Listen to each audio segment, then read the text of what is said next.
I'm just on my way to the laundromat, and I want to talk about internalized transphobia because it's something that's really personal to me.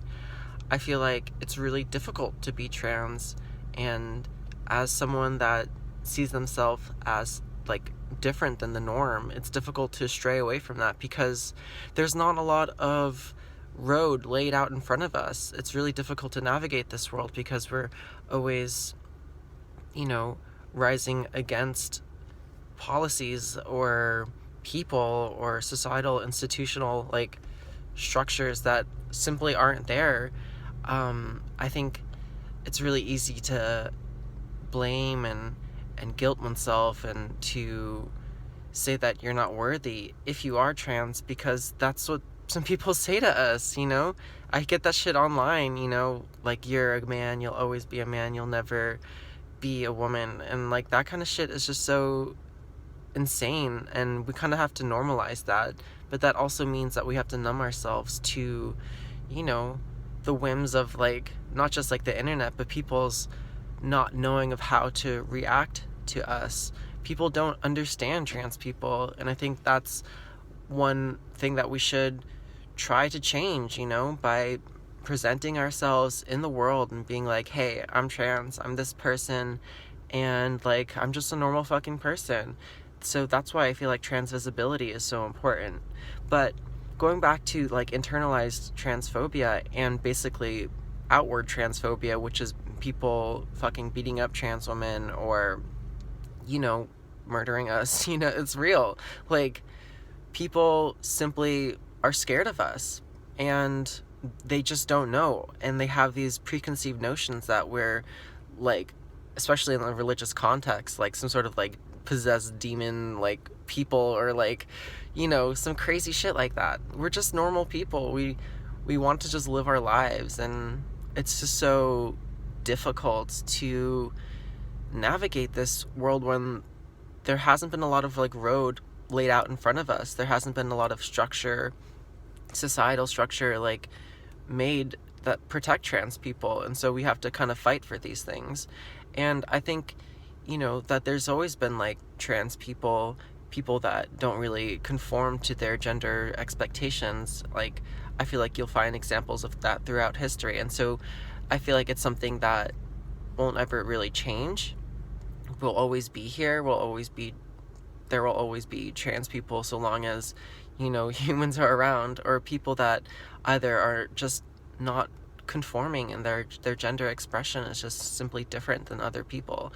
And people are scared of that. People are scared of the unknown, and people want to have control. And I think that's a real big problem, is when people want to try to control trans people. And it's only just now that in California that like basically trans women are being able to, or trans people, and I speak on behalf of trans women, like choose the prison that they want. And they've been putting trans people in like male prisons, and trans women, and like they've been getting raped at like rates of like 13 times higher than the average like person, which is like so fucking insane that this is only just changing. And so we really have to present ourselves and say like, hey, I'm real, I'm just a human, I live in this world, and I don't have to be oppressed. Because in this world, I feel like we have this notion that either you're the oppressor or you're the oppressed. Like, that's what fucking capitalism creates. And I think that's so not worthwhile. I think we should really strive to see people as equal. Like, that's what we are. We're just, I'm just a person, you're just a person. Why do we have to create these, norms? Like, and I hate to use the word patriarchy, but it very much so is real.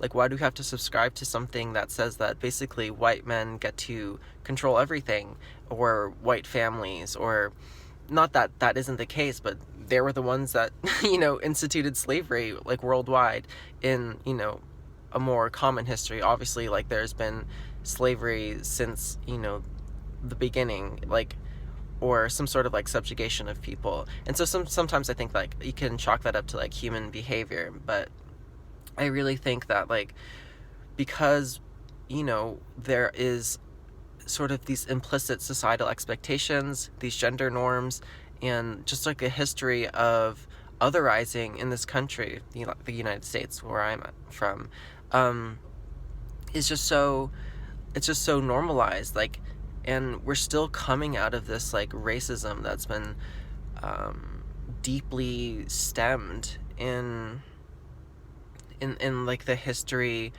of just, and just like normal sorry, I'm kind of stuttering, but we're still coming out of like slavery. If you think about it, was in this country, slaves were emancipated like in the 1860s, which is like 160 years ago. It's not that long ago. And so, not that I'm comparing trans people to the people that are enslaved, but like that kind of describes where racism essentially comes from, is that we had people in an economy built off of slaves, right? And these slaves are treated like in the Quentin Tarantino way, you know what I mean? Like, they were called the N-word, and they were treated and abused, and like, we have this country that's built off of that. And so we rationalize and justify the fact that we can abuse other people as some sort of normal thing. And that's clearly not what should be the case. Like, we're not meant to abuse people, especially when we have so many fucking people. We have to take care of each other, and that's just for like the betterment of society. And so this all goes back to like, you know, thinking about why people simply hate trans people. And it's obviously really difficult to describe all these things, but there's just so many factors. And I think for the most part, just having a lack of information, a lack of awareness of trans people, not understanding that, you know, we're simply just normal fucking people. And in fact, we're probably more damaged than the normal people because of the amount of societal pain and hurt that we have to go through.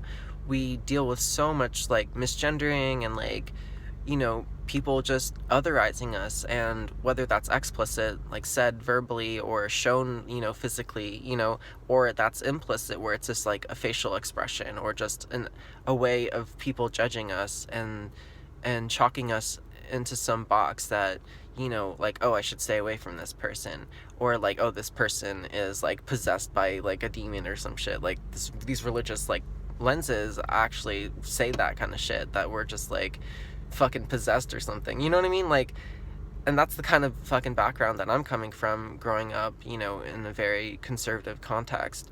But we're so turned into this other thing, and I think that's common like throughout history, where whether it's like the witches that were like burned, or like basically slaves being treated as subhuman.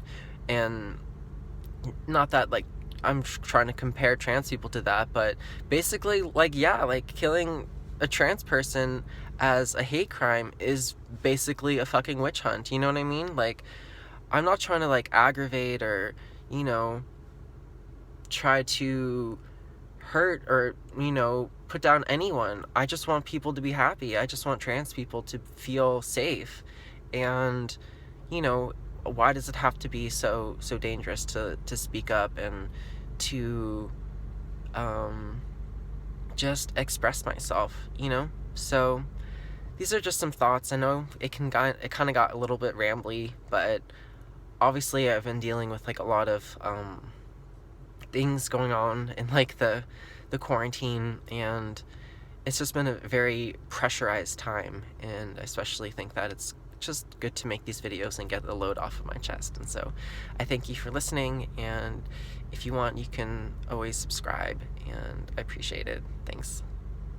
Like and comment too. That would be good. Thanks.